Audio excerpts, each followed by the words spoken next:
The Galactic Academy's sirens wailed as Cadet Elena Rodriguez stood perfectly still in the courtyard, watching her classmates scatter. Around her, the Zelanti cadets, tall, graceful beings from a paradise world, ran screaming toward the shelters.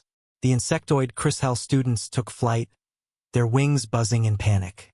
Even the mighty Torvan warriors, despite their 4 arms and natural armor, retreated with the rest. "Rodriguez, get to shelter!"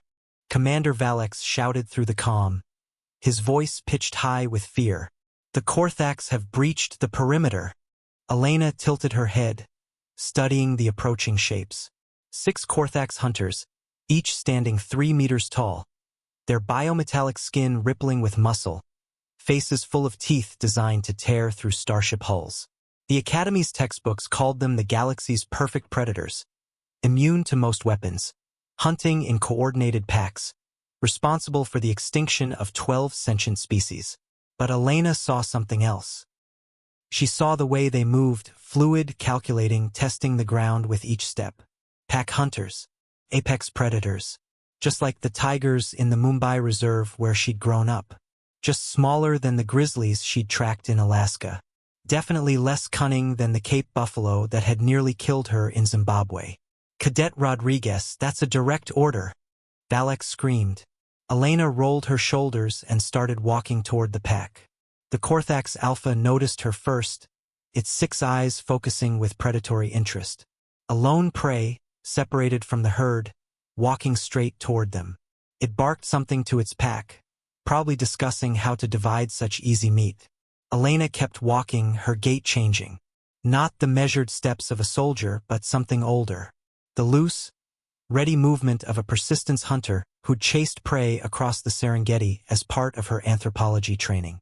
The kind of movement her ancestors had used to exhaust mastodons to death.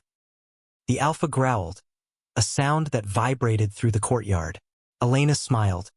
Not the polite smile she used with classmates, but the expression her combat instructor back on Earth had called deeply unsettling. It was the smile of a species that had looked at every predator on their planet and thought, "I bet that's edible." She stopped 20 meters from the pack and did something that made watching aliens gasp. She growled back, not an imitation of the Korthax sound. This was deeper, more primal, the kind of vocalization that human throats had developed when they needed to warn off saber-toothed cats with nothing but sound and attitude.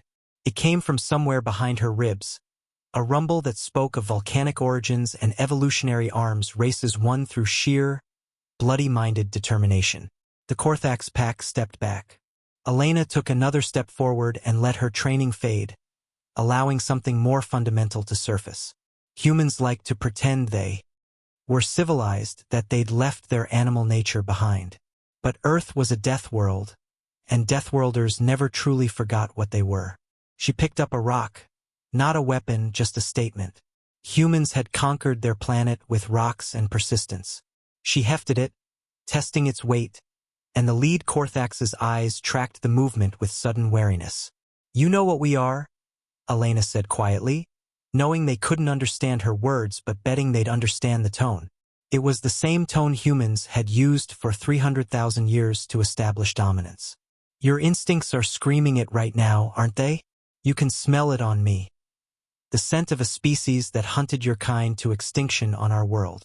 The Beta Korthax made a questioning sound to its Alpha. Elena responded by taking another step forward, her posture shifting into something that triggered genetic memories in the pack's collective unconscious. This wasn't prey behavior. This was the behavior of something that had spent millions of years turning predators into fossils. The Alpha tried one more threat display, rearing to its full height. Elena laughed. Actually laughed. And the sound was worse than any roar. It was the laugh of a species that found danger amusing, that treated mortal peril as an interesting challenge rather than a deterrent. The pack broke. The Alpha turned first, then the others, and they ran. 6 perfect killing machines, fleeing from a single human cadet who hadn't even drawn a weapon. Elena watched them go, then turned to find the entire academy watching from windows and doorways. Commander Valex stood frozen at the shelter entrance, his 3 hearts probably beating out of sync. "Rodriguez," he managed. What did you do? Elena shrugged, the predatory tension leaving her shoulders. Nothing special, sir. On Earth, we call it Wednesday. The story spread through the Academy within hours. Earth wasn't just a death world. It was the death world, the one that produced predators so effective they didn't need claws or fangs. They just needed to be human.